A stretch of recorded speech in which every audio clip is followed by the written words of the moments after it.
अस्सलाम वालेकुम प्यारे बच्चों। आज मैं आपकी क्लास में आप लोगों के ज़रिए ही सवाल जवाब का एक छोटा सा प्रोग्राम करवाऊँगी, जिसमें मैं सूरह फ़ातिहा की फ़ज़ीलत और नबी करीम सल्लल्लाहु अलैहि वसल्लम के मुतालिक कुछ सवालात एक दूसरे से पूछने का कहूँगी, और इस तरह मुझे अंदाज़ा होगा कि किस बच्चे के पास कितनी मालूमात है, और दूसरे बच्चे भी जानेंगे कि सूरह फ़ातिहा में कितनी फ़ज़ीलत और बरकत है। मेरी इस छोटी सी एक्टिविटी का बुनियादी मकसद है कि आपस में बच्चे खुद से सीखें कि सवाल किस तरीके से किए जाते हैं, जवाब किस तरह दिए जाते हैं। ये बात सब बच्चों को पता है, लेकिन क्योंकि सवालात ज़्यादातर मैं करती हूँ, तो आज मैं ये इख्तियार भी बच्चों को दूँगी। मैं एक-एक करके बताऊँगी कि कौन किससे सवाल करेगा। अली, पहले आप सवाल करें फ़ातिमा से। मैं सवालात कर रहा हूँ। फातिमा आपको जवाब देने हैं। जी अली, मैं बिल्कुल तैयार हूँ। इंशाअल्लाह मैं आपको पूरा जवाब दूंगी। ठीक है फातिमा, अब हम इसे शुरू करते हैं। पहला कलमा कौन सा है और इसके क्या माने हैं? पहला कलमा तैयब है और तैयब माने पाक है। अब मैं सवाल जवाब करूँगा हमारे प्यारे नबी सल्लल्लाहु अलैहि वसल्लम के मुतालिक। हमारे प्यारे नबी सल्लल्लाहु अलैहि वसल्लम का क्या नाम है? हमारे प्यारे नबी का नाम है हज़रत मोहम्मद सल्लल्लाहु अलैहि वसल्लम। फातिमा, मेरा आपसे अगला सवाल है, हमारे प्यारे नबी सल्लल्लाहु अलैहि वसल्लम के अब्बू का क्या नाम है? हज़रत अब्दुल्ला। अब मेरा अगला सवाल, हमारे प्यारे नबी सल्लल्लाहु अलैहि वसल्लम की वाला का क्या नाम है? हज़रत बीबी आमना। हमें सबसे ज़्यादा मोहब्बत किससे करनी चाहिए?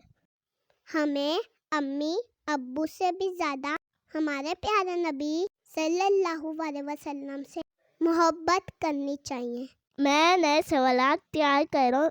फातिमा, आप तैयार हो जाएं। हमारे प्यारे नबी सल्लल्लाहु अलैहि वसल्लम कहाँ पैदा हुए? हमारे प्यारे नबी सल्लल्लाहु अलैहि वसल्लम मक्के में पैदा हुए। हमारे प्यारे नबी सल्लल्लाहु अलैहि वसल्लम कौन से कबीले से ताल्लुक़ रखते थे? कुरैश कबीले से। हमारे प्यारे नबी सल्लल्लाहु अलैहि वसल्लम का नाम सुनकर क्या पढ़ना चाहिए? सल्लल्लाहु अलैहि वसल्लम। अब सवाल होंगे अली से। अली, क्या आप रेडी हैं? अल्हम्दुलिल्लाह, मैं बिल्कुल तैयार हूँ और इंशाअल्लाह मैं आपको तमाम जवाब दूंगा। अच्छा, तो अली ये बताएं, कुरान की सबसे पहली सूरत कौन सी है? कुरान की सबसे पहली सूरत सूरतुल फातिहा। तो ये बताइए, सूरह फातिहा मक्की सूरत है या मदनी? सूरतुल फातिहा मक्की सूरत है। अच्छा, तो अली ये बताइए, मक्की और मदनी सूरत क्यों कहा जाता है? हमारे प्यारे नबी सल्लल्लाहु अलैहि वसल्लम पर जो सूरतें मक्के में नाजिल हुई वो मक्की सूरत है, और जो मदीने में नाजिल हुई वो मदनी सूरत है। माशाल्लाह। अली, अब ये बताइए, सूरह फातिहा किस सिपारे में है? सूरह फातिहा पहले पारे में है। क्या सूरह फातिहा में कोई सजदा तिलावत है? नहीं। अच्छा, तो अली ये बताइए, सूरह फातिहा में कितने अल्फाज हैं?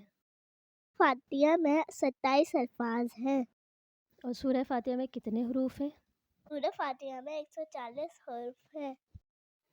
माशाल्लाह माशाल्लाह। अच्छा, अब ये बताइए, रसूल पाक सल्लल्लाहु अलैहि वसल्लम ने किस सूरत को हर बीमारी से शिफा का दर्जा दिया है? सूरह फातिहा। वो कौन से सहाबी हैं जिन्होंने सबसे पहले सूरह फातिहा से दम करके बिच्छू के कांटे का इलाज किया था? हज़रत अबू सईद खुदरी रज़ियल्लाहु तआला अन्हा। अच्छा, तो ये बताइए कि वो कौन सी सूरत है जिसकी तिलावत को नमाज में फ़र्ज करार दिया गया है? सूरह फातिहा। सूरह फातिहा से किस तरह अकीदा तौहीद वाज़ेह होता है? इय्याका नअबुदु व इय्याका नस्तईन। हम तेरी इबादत करते हैं और तुझसे ही मदद चाहते हैं।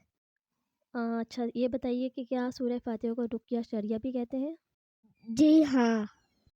ماشاءاللہ بہت خوب بچوں، مجھے بہت زیادہ خوشی ہوئی کہ آپ نے بہت اچھے طریقے سے سوال اور جواب کا یہ سلسلہ کیا ہے۔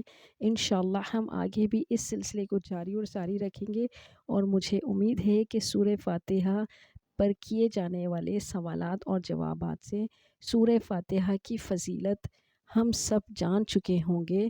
اللہ تعالیٰ نے قرآن پاک میں سورہ فاتحہ کو بہت بابرکت اور فضیلت کا باعث بنایا ہے۔ اس کا یاد کرنا ہمارے لیے باعث برکت اور باعث رحمت اور باعث شفا ہے۔ رسول اللہ صلی اللہ علیہ وآلہ وسلم سے متعلق جوابات فاطمہ نے بہت پیارے دیے ہیں، اور ہمیں ہر وقت درود و شریف پڑھتے رہنا چاہیے، کیونکہ ایک مرتبہ پڑھا گیا درود ہماری نیکیوں میں 10 نیکیوں کا اضافہ کرتا ہے، 10 گناہوں کو مٹاتا ہے۔ اور خصوصاً جمعے کے دن ہمیں درود شریف کثرت سے پڑھنا چاہیے۔ آج کے لیے ہمارا یہ سبق کافی ہے۔ انشاءاللہ اگلی کلاس تک کے لیے اجازت دیجیے۔ اللہ حافظ۔